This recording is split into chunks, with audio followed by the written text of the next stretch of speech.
Hola a todos los que a esta hora nos acompañan a través de nuestro canal de YouTube Cristiano Hoy. Bienvenidos a esta transmisión donde vamos a estar desarrollando un tema muy interesante, muy importante para el cristiano, que tiene que ver con la palabra de Dios. La Biblia como la palabra de Dios y la importancia que ella tiene en nuestra formación.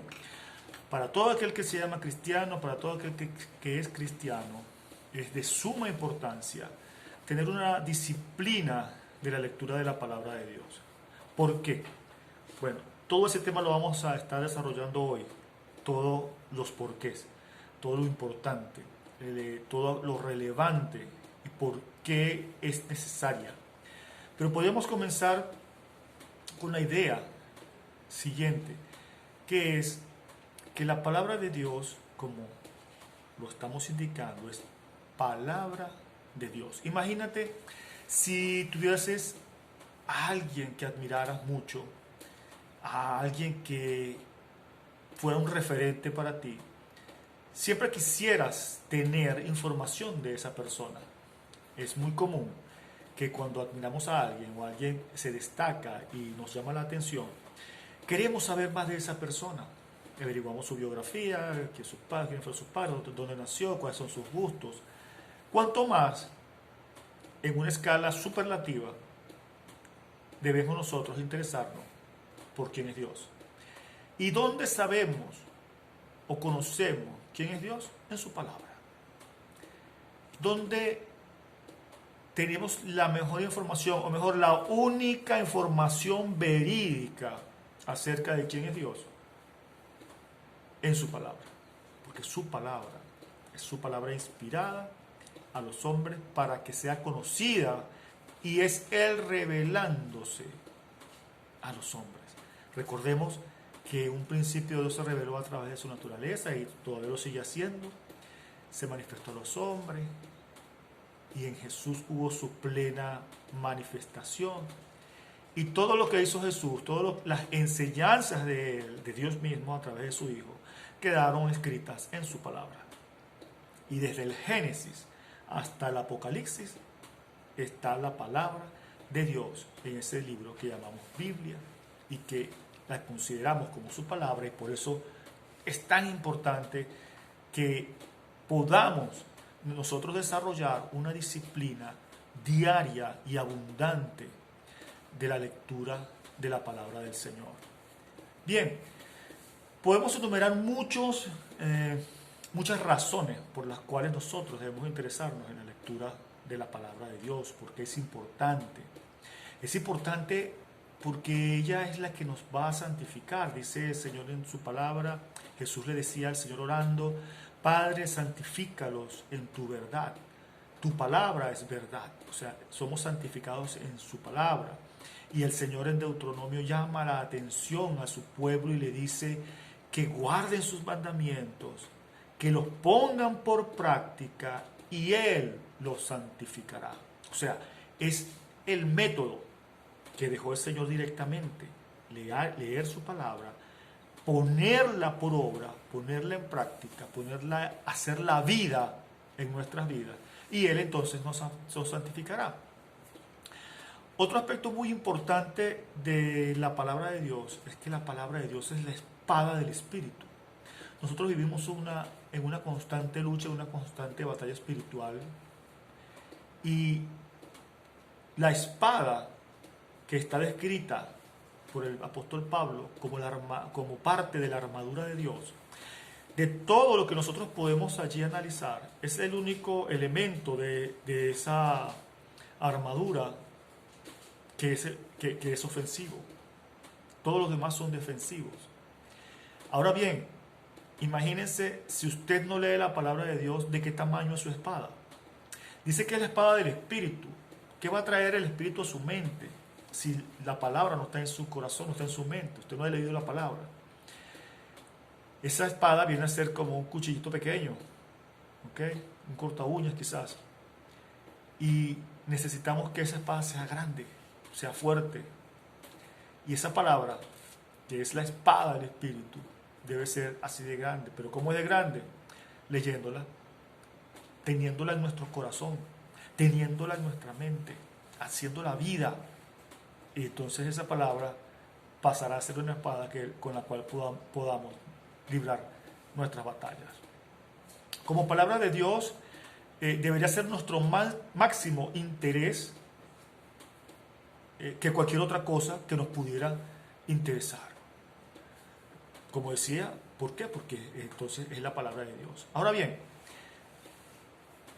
hay muchos otros detalles, muchos otros factores que le dan importancia a la palabra del Señor para nuestras vidas.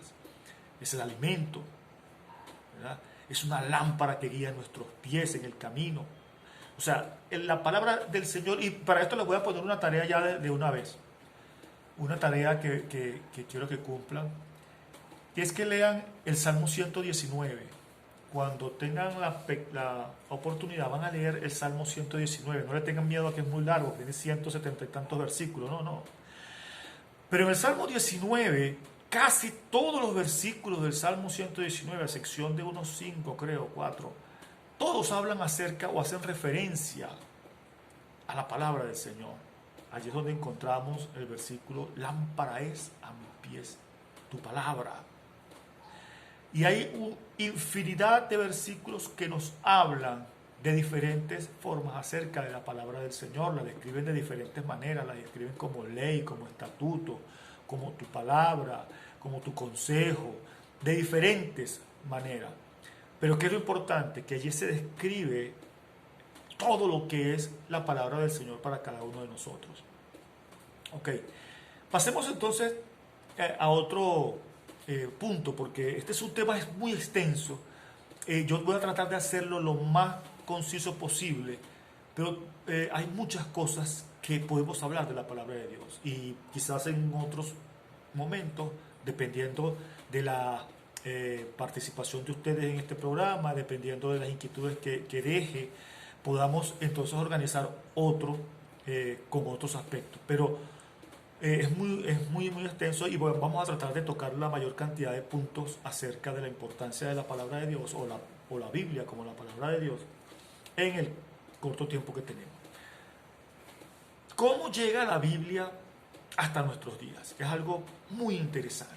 Decíamos que Dios se reveló al hombre progresivamente, ¿verdad? Primero a través de su naturaleza, él personalmente a algunos hombres, luego ante los patriarcas, a Moisés, forma al pueblo de Israel como su pueblo, entonces allí se manifiesta ante los profetas, luego viene Jesús y da esa manifestación total y plena de la naturaleza y de quién era Dios. Los apóstoles reciben de primera mano esa palabra, y en todo ese proceso descrito y escrito se da entonces el nacimiento de la palabra de Dios, o la Biblia como tal conocemos. Romanos 3:1 nos dice: ¿qué ventaja tiene pues el judío? ¿O de qué aprovecha la circuncisión? Mucho, dice Pablo. En todas maneras, primero ciertamente que les ha sido confiada la palabra de Dios, pues que si alguno de ellos han sido incrédulos, su incredulidad habrá hecho nula quizás la fidelidad de Dios. Yo creo, no, definitivamente que no, ¿verdad? Pero fíjense lo importante de la penúltima pregunta: si alguno de ellos fue incrédulo, ¿qué? O sea, ¿desvirtuaba en algo eso el hecho de que se les fue asignada la responsabilidad de la palabra de Dios? Ahora veamos por qué es muy interesante esta historia. Porque el pueblo judío recibe esa encomienda, no específicamente. Dios no les dijo: mira, ustedes van a guardar. No. O sea, se fue presentando como un proceso. Los primeros libros procesados, conocidos, fueron los libros del Pentateuco, aunque el libro de Job describe una historia que se piensa que sucedió antes de los patriarcas, y por lo tanto entonces se considera el libro más antiguo.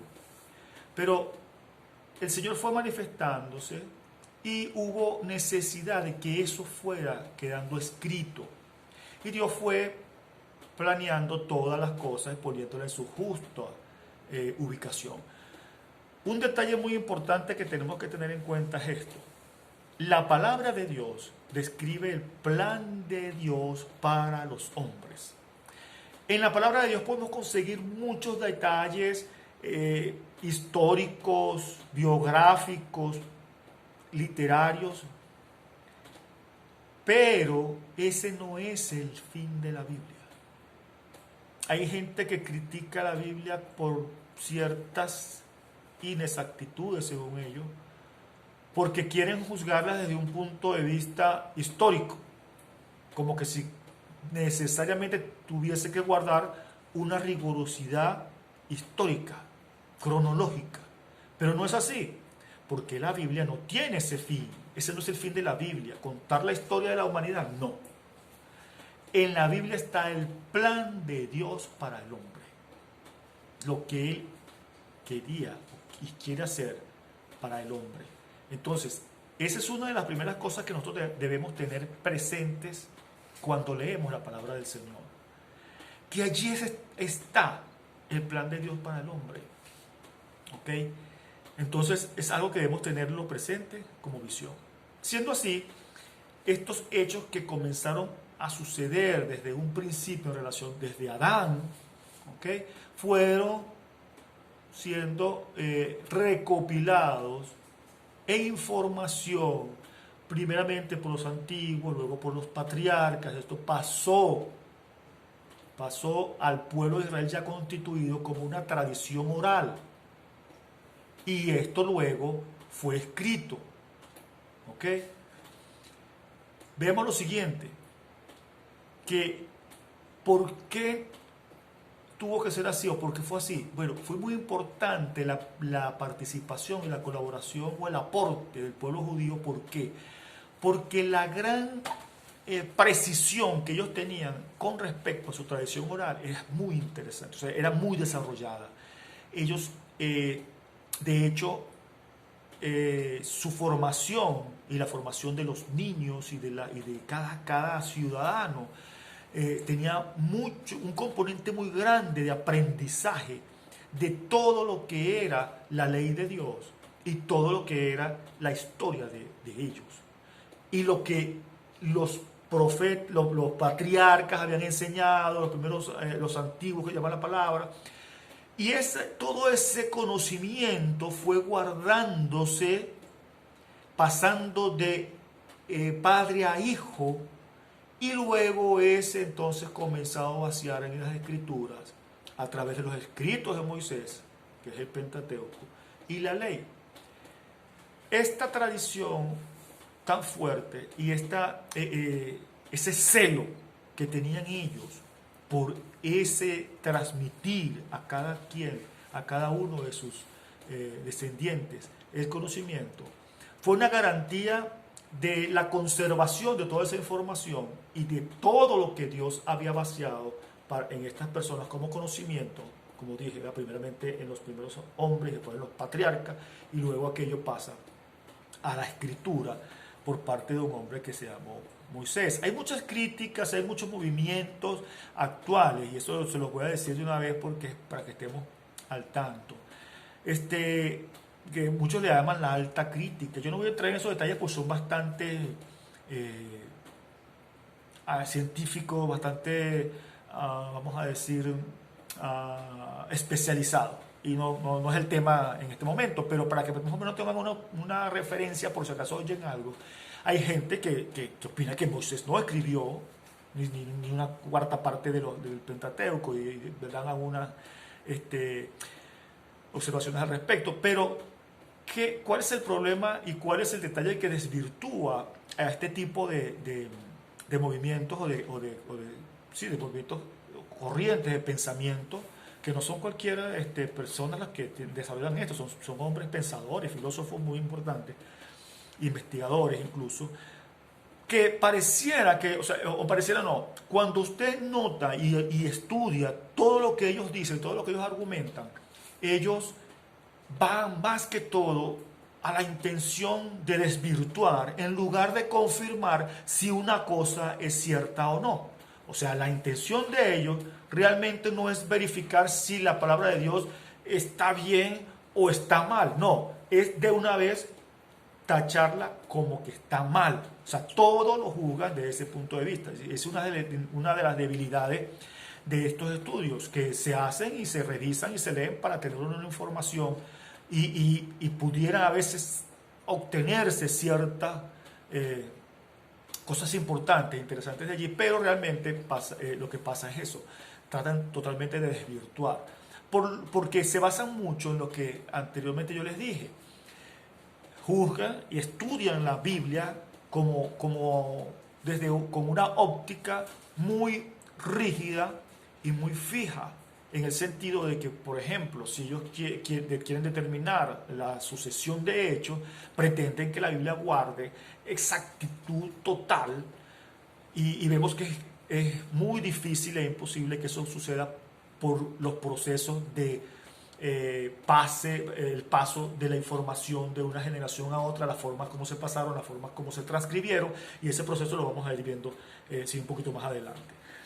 Entonces, vemos que esta palabra comienza a escribirse allí, y fíjense un detalle interesante, para que ustedes vean cómo Dios va tejiendo, y por eso les dije, no, que se queden en su mente el primer concepto que les di con referencia a qué es la palabra de Dios. Y decíamos que la palabra de Dios es el plan de Dios para el hombre. Es un plan bien urdido, o sea, bien planificado, una cosa perfecta. Allí no hay plan B, como siempre. Dios nunca tiene planes B. Dios siempre tiene un solo plan y Él lo cumple. Y fue poniendo todas las piezas y todas las piezas van encajando. Y fíjense que el caso de Moisés, el pueblo de Israel, el pueblo de los descendientes de Jacob, que estaban en cautiverio en Egipto, eran personas que no tenían acceso a ningún tipo de preparación. Todo lo que ellos sabían, todo lo que ellos manejaban como información y educación había sido lo que habían heredado de los patriarcas y lo que habían desarrollado ellos en ese tipo de situación tan complicada que tenían, que al principio no fue así, pero mayormente en el transcurrir del tiempo fue así, el hecho de que ellos estuvieron en esclavitud haciendo las obras del faraón. ¿Qué pasa? Dios saca a uno de ellos de allí. ¿Y a dónde lo manda? Directamente al palacio del rey. Moisés, todos saben la historia, ¿verdad? Y llega entonces al palacio del rey. ¿Y qué consecuencias tuvo para él en cuanto a su formación? Fue extraordinario, porque entonces Moisés pudo ser formado como un hijo de Faraón. Y esto implicaba conocer toda la sabiduría disponible para el momento para un ser humano. Fue algo extraordinario porque entonces Moisés fue formado. Vamos a decir que Moisés fue formado en todo ese tiempo académicamente, científicamente, intelectualmente. O sea, todo el conocimiento que él podía tener, él fue formado allí. Luego el Señor lo saca al desierto a formar su carácter, a formar su personalidad.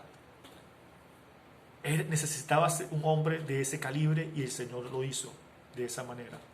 Bien, entonces fíjense cómo pasa. Entonces, una de las cosas que pudo Moisés desarrollar allí fue la escritura y la sapiencia para vaciar entonces en las escrituras, en los libros o en la forma escrita, todo aquello que él necesitaba escribirse, porque Dios mismo lo había influido en él, o sea, lo había insuflado, lo había inspirado para que fuese escrito y quedara por escrito, y quedó lo que se conoce entonces como el Pentateuco, la ley. ¿Ok? Entonces allí nace ese bloque de libros, esos primeros 5. Luego, en el transcurrir del tiempo, vienen lo que es los escritos sobre la historia del pueblo de Israel y vienen los escritos proféticos.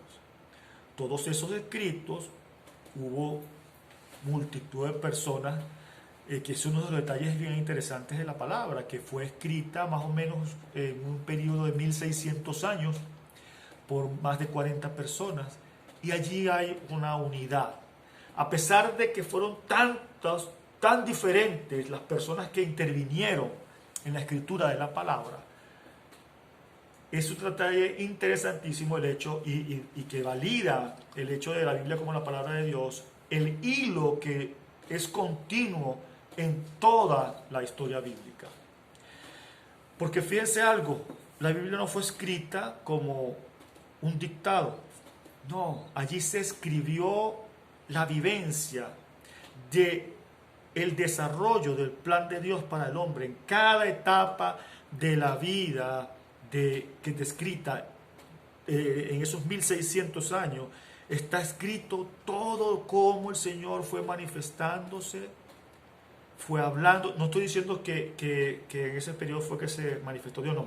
Desde un principio, que el periodo de escritura fue 1600 años, ¿verdad? Ok, aclarado. Entonces, todo eso fue escribiéndose y fue juntándose, amalgamándose para que se presentara todo el contenido bíblico. Y intervinieron muchas personas y allí se fue escribiendo la experiencia y la manifestación de Dios. Allí vemos a Dios desde un principio en Adán ofreciendo, apenas el hombre cae y peca, en Génesis 3:15 vemos a Dios ofreciendo ya un Salvador. Pondré enemistad entre la serpiente y la simiente de la mujer. O sea, de esa mujer vendría ese hombre que iba a dar su vida por la humanidad. Ese hombre Dios, ese Jesús, descendiendo de la simiente de la mujer, para dar salvación a la humanidad. O sea, desde allí ya inmediatamente se forja ese plan de Dios para el hombre, que finalizará en lo que está descrito en Apocalipsis, cuando el Señor venga en gloria a instaurar su reino definitivamente. Entonces vemos que en la Biblia está descrito todo eso. Fue escrito por muchos hombres, con diferentes pensamientos, con diferentes formas de ser.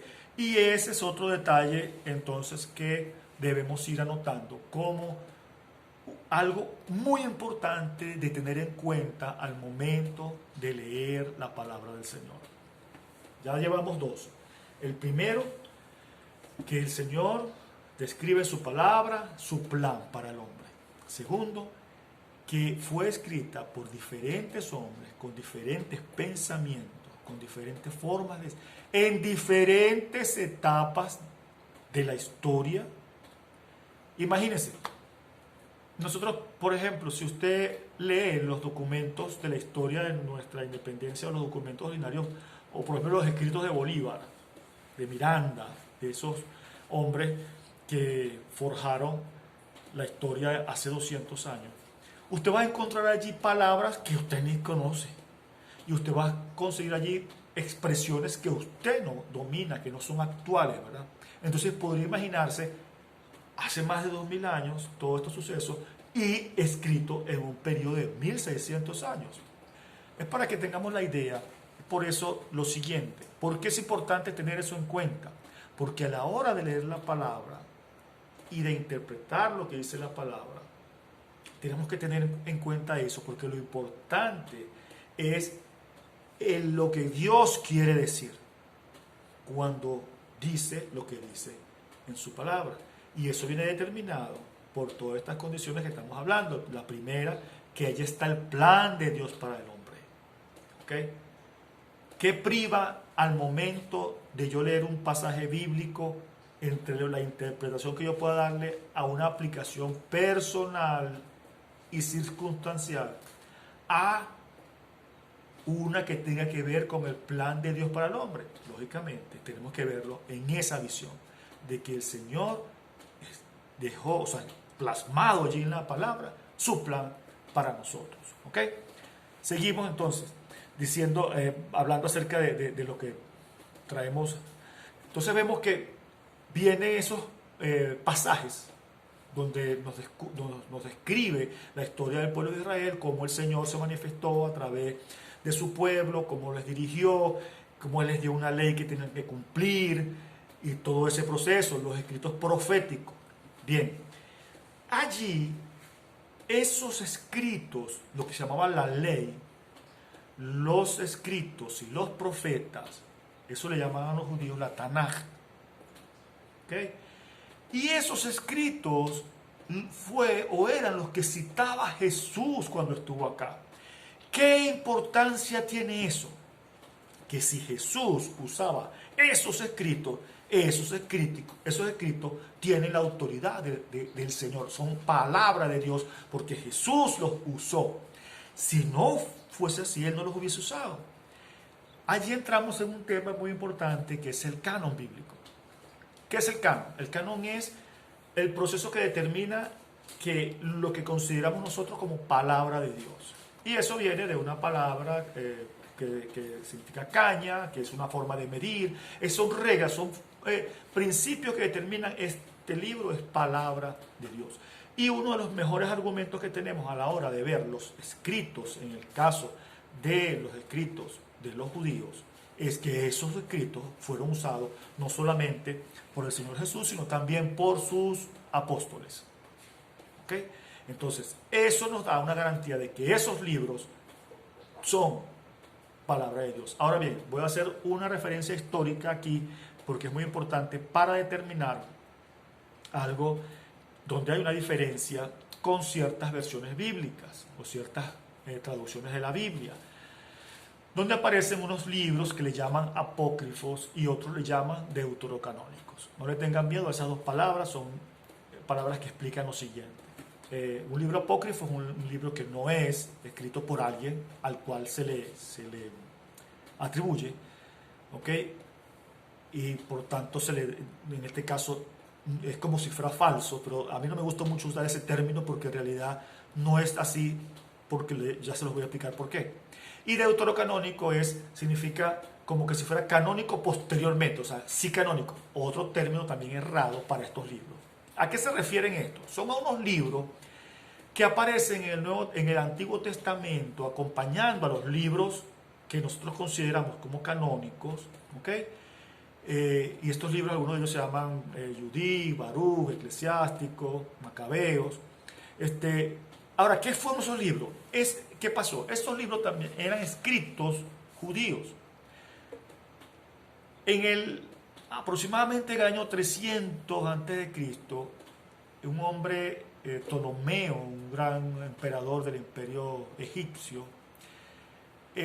quiso tener, porque en Alejandría, en el imperio de Alejandría, había una biblioteca que era muy importante. Esta biblioteca tenía casi que 1 millón, algo así, o 1 millón de ejemplares. O sea, era el orgullo de ese hombre, el orgullo de ese imperio, era tener esa biblioteca. De hecho, eso desarrolló luego una guerra con Pérgamo, porque Pérgamo también tenía una biblioteca, pero ellos comenzaron a hacer todas sus cosas en pergamino, que era más durable, y entonces llegó uno de ellos, comenzó a bloquear la importación de uno de esos productos para que entonces el papiro, que era el que se producía en Egipto, fuese lo que más estuviese disponible. Bueno, eso se formó todo un zaperoco allí, pero eso es simplemente una referencia histórica, algo que sucedió. ¿Qué pasó? Este hombre ve que dentro de esa biblioteca faltaban los escritos judíos, y encomienda y solicita de parte de los judíos que se encomendara la escritura de esos escritos, la escritura de los escritos, vamos a decirlo así, de esos escritos judíos. Allí fueron entonces llevados a una serie de eruditos judíos que escribieron la ley, los profetas y los escritos, la Tanakh. Pero además de eso, se incluyeron otros libros, ¿ok? Y esa es la que se conoce como la Septuaginta, la Biblia de los 70, porque se dice que fueron 70 eruditos, que tal, y que llegaron a un sitio. Pero fíjense lo siguiente, para que ustedes vean que Dios usa todas las cosas bajo su designio. La intención de este hombre no era crear un libro canónico o solamente con los escritos bíblicos, los escritos realmente que fuesen considerados como palabra de Dios. Esa no era la intención de él. La intención de él era simplemente algo intelectual, algo que abarcara mucho más. Y por eso entonces estos libros entran a acompañar a esta. Eso creó ciertos problemas entre muchos judíos que posteriormente intentaron introducir que esos libros se introdujeran como palabra de Dios, como la Biblia de ellos. hubo concilios, hubo reuniones, pero al final prevaleció la posición básica, la posición original de los libros canónicos, tal cual como nosotros lo tenemos en nuestra Biblia. Esos otros libros tienen un valor de información, un valor histórico. De hecho, hay unos de ellos que dan mucha luz acerca del periodo intertestamentario. Hay otros que tienen algunas narraciones un poquito fantasiosas, un poquito que podríamos catalogar como extrañas, pero todo se debe a, si lo vemos precisamente como ven muchas veces la gente en la Biblia, con prejuicio o con una posición ya previa. Cada escrito, que todos los escritos tienen un origen, tienen una forma de expresión, ¿ok? Y eso nos hace muchas veces que los notemos un poco raros. Pero yo me acaso preguntaría si alguien que no tenga ninguna información religiosa lee, por ejemplo, Ezequiel, la demostración de todas las cosas, las visiones que vio Ezequiel, yo creo que tendría una visión un poco no tan a favor, o por lo menos tuviera mucha sorpresa de lo que estaba escrito allí. Y en estos libros hay algo de eso, ¿ok? Pero realmente no los tenemos en nuestras Biblias. ¿Por qué? Porque no los consideramos o no se consideran que son libros canónicos, no se consideran como palabra de Dios. En definitiva, eso es. ¿Y cuál es el requisito indispensable y primordial que manejamos? Que los judíos tenían esa ley escrita por su celo y por su gran empeño en guardar las cosas originales. Estos escritos fueron los escritos que citó Jesús. De hecho, también hay muchos autores que piensan que incluso Jesús pudo haber usado la Septuaginta, la que cargaba los libros apócrifos, pero él nunca usó esto o nunca citó estos libros, sino que simplemente él citó los libros que estaban en el original o en el libro original de los judíos, que era la Tanakh, que era la ley, los escritos y los profetas. ¿Eso qué garantizó? Que permaneciera en el tiempo, y el celo y la disciplina de escribientes que tenían y cómo pasaban los escritos o cómo eran reescritos, porque recuerden, la Biblia no fue escrita, o no, la que tenemos hoy no viene de los documentos originales, porque eso eran papiros, eran pedazos de ostraca, que era como cerámica donde escribían. ¿Qué garantiza que lo que tenemos actualmente era esa palabra? Lo siguiente: los procesos por los cuales fueron pasando. Esos fueron reescritos por escribas que pasaban un documento a un escrito nuevo, pero la extraordinaria disciplina y el proceso, cómo eran escritos estos documentos, es lo que nos garantiza a nosotros que eso es original, muy apegado al original, porque ellos eran muy celosos en la forma de escribir. Incluso hay tenemos el conocimiento de los procesos que se usaron posteriormente por unos grupos que se llamaban masoretas. Estas personas tenían un proceso, y cuando tú lees la descripción del proceso, tú te das cuenta de que difícilmente pudiese haber alguna desviación de lo que se escribía, porque incluso contaban todas las letras de cada línea, de cada párrafo, de cada capítulo, de todo el libro, y eso tenía que coincidir. Bueno, una serie de normas que ellos guardaban para garantizar esa originalidad, esa pulcritud de la transcripción. Todo eso nos da a nosotros una seguridad de lo que tenemos en la Biblia es la palabra de Dios. Ahora bien, ¿qué pasa con los libros del Nuevo Testamento? ¿Cómo sabemos? Porque también hay escritos que se quisieron sumar a la canonicidad del Nuevo Testamento, pero allí hubo una forma, o un canon, o una regla mucho más factible, mucho más fácil de entender y de aceptar, que era que todos los escritos eh, que fueron realizados por los apóstoles o bajo la supervisión directa de los apóstoles se consideraron palabra de Dios. ¿Por qué? Porque ellos recibieron de Jesús mismo toda la información, de primera mano. Ellos recibieron de Jesús todo y ellos plasmaron por escrito lo que recibieron de Jesús. En el caso de Lucas, Marcos, que no estuvieron con Jesús directamente, ellos recibieron de parte de los apóstoles, en este caso de Pedro y de Pablo, esa información, esa cobertura para que esos escritos, y ellos recibieron, vamos a decir, la aprobación de lo que escribieron de parte de estos apóstoles, lo que nos da entonces como garantía de que eso que estuvo allí escrito, eso que está allí escrito es lo que está como palabra de Dios, y son los libros que componen el Nuevo Testamento. ¿Okay?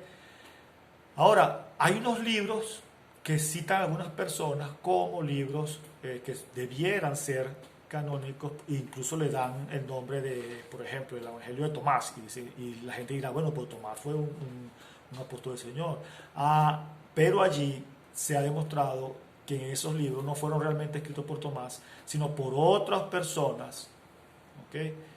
Que escribieron eso y le colocaron el nombre como si fuera escrito por Tomás. A eso se le llama un libro apócrifo. Y eso es lo que el término bien utilizado en ese caso. No es correcto. Fueron libros escritos por terceros adjudicándole una autoría divina. Pero realmente no es así. Miren, este tema, como les dije anteriormente, está bien interesante, este es un tema apasionante, el tiempo se nos está yendo pero rapidísimo, y yo creo que vamos a tener que hacer 2 o 3 programas consecutivos, porque de verdad es muy importante que ustedes lo adquieran este conocimiento. Y vamos a ir terminando este primer capítulo, esta primera sección, para entonces el martes continuar con el tema. Pero que quiero que quede bien fijo en su mente estos 2 elementos. Y bueno, vamos a aprovechar para hacer también la asignación de la tarea y que ustedes puedan leer lo que yo les dije, el Salmo 119, tantos conceptos que hay allí acerca de la palabra de Dios que debemos manejar. Entonces vamos a recapitular los 2 principios bien interesantes que hemos tratado desde que comenzamos. El primero: debemos leer la palabra del Señor con la concepción, sabiendo que la palabra de Dios es el plan de Dios para el hombre. Allí está escrito.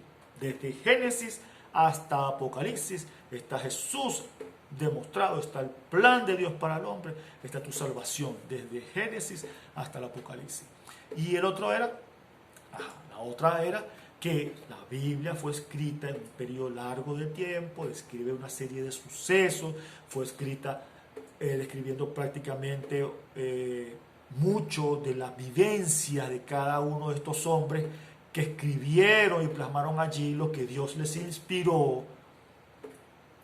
Y entonces debemos verlos desde ese punto de vista, sabiendo que hay muchos caracteres diferentes, muchas situaciones particulares, y a esto se le llama, o le vamos a llamar, el contexto de la Escritura. Todas aquellas cosas que envolvieron y rodearon el momento en el cual se desarrolló lo que cuenta la palabra, porque desde que usted comienza a leer la palabra hasta el final se están contando hechos, anécdotas, historias de diferentes formas, de diferentes maneras, con diferentes manifestaciones de lenguaje. Hay una gran cantidad de información de ese tipo que debemos entonces manejar. A todos esos detalles le vamos a llamar el contexto, además de la narración completa del hecho. Cuando hay un texto, a veces queremos sacar una enseñanza de un texto, de una línea, y hacer toda una doctrina de una línea, haciendo aplicaciones personales. Pero resulta que cuando esa línea, ese texto es leído en el contexto en todo el capítulo y viendo en el momento en que se estaba desarrollando todo aquello, cambia lo que queremos ver. O mejor dicho, cambia a la realidad que el Señor realmente nos quiere enseñar. Porque tenemos que verla desde ese punto de vista, viendo la totalidad de una forma completa. Solamente así podemos ver lo que el Señor quiere enseñar al hombre. Porque entonces, ¿por qué? Porque estamos viendo que es la manifestación de Dios hacia el hombre, de su plan, de lo que Él quiere hablarle en ese momento específico. Pero todo siempre con principios o guardando principios, que son los que realmente al final determinan la validez de la enseñanza y de lo que dice la Escritura. Entonces vemos que vamos a dejarlo hasta aquí, hasta este momento, hasta este punto, el tema de hoy. Y nos llevamos como información. Esa información muy valedera, muy importante, de que la Biblia es la palabra de Dios. ¿Por qué es la palabra de Dios y por qué tenemos la seguridad de que es la palabra de Dios? Que es lo que llamamos la canonicidad, todo esto le da ese valor, principalmente lo que Jesús mismo testificó acerca de la palabra. Es lo que hace muy importante. ¿Okay? Y algo también interesante, que el hombre no hizo el canon de la Biblia. La iglesia, el evangelio, la iglesia nace realmente es del canon. Fue un producto al contrario, no fue algo de hombres que determinaron esto es así, así, así. Eso es muy importante también que lo tengamos en cuenta, y lo que hablamos del contexto. Saber y entender que es un proceso grande, en una cantidad de tiempo importantísima, desarrollada por hombres con diferentes condiciones, diferentes mentalidades, diferentes visiones de sus entornos, unos médicos, otros pastores, otros agricultores, otros pescadores, bueno, toda una infinitud de pensamientos y de concepciones de la vida, pero todos escritos inspirados por el Señor. Estos hombres escribieron en su manera, con su visión, pero con una sola inspiración, y por eso entonces conseguimos la línea recta y continua de ese plan de Dios para los hombres. El Señor me los bendiga, mis hermanos. Recuerden, tienen una tarea. Quiero que por favor lean ese Salmo 119 para que ustedes se den cuenta de todas las cosas que dice allí de qué es la palabra de Dios. ¿Okay?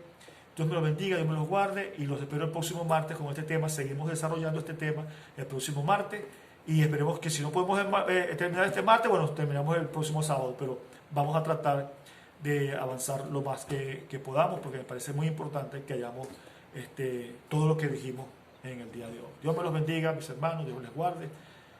Nos vemos el próximo martes.